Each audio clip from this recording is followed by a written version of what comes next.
So Taiwan's military has just wrapped up these exercises ahead of the Lunar New Year, and one of the first drills involved these C-130 airplanes, these really big transport aircraft.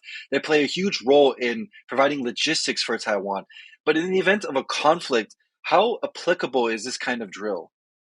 The first red flag I have there is what airfields do they believe they're going to be using in wartime that will not be destroyed by Chinese missiles to be able to move material that way?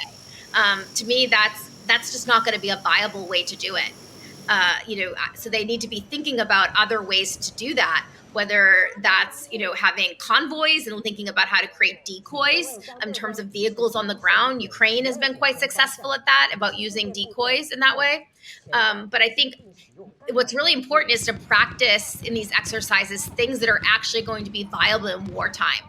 And using C-130s, for example, is something that doesn't strike me as particularly viable.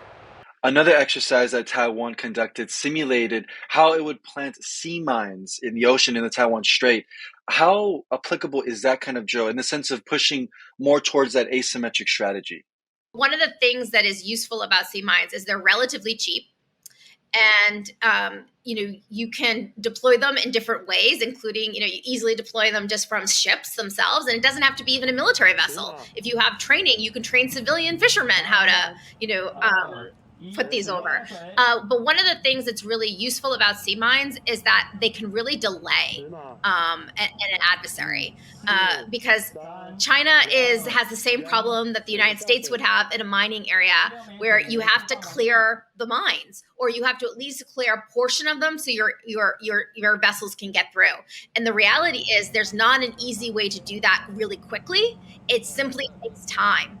But time is the one thing that Taiwan is going to want to try to create if it finds itself in a conflict. And I just want to get your thoughts on this, Kelly, in the sense of the direction that Taiwan is going in terms of these military exercises. Is this more for show, or are these actually applicable if a conflict were to happen? Well, I think what I would say is, first of all, is that logistics is incredibly important in war. And there's a tendency sometimes to focus on the shiny objects, the things that shoot, and the new technology and what it can do. But none of that matters if you don't keep weapons armed with ammunition, you don't keep soldiers fed. That stuff doesn't really matter. And we can see that in the Ukraine war. One of the real advantages Ukraine has had relative to Russia is that they've been much better at logistics. Logistics has been a major weakness for the Russians. So it's really fundamental to war, even if it's not the most sexy of topics. And I think exercising that's the closest you can get to an actual conflict situation without conflict, but practicing that, because there's so much you learn by actually trying to do that,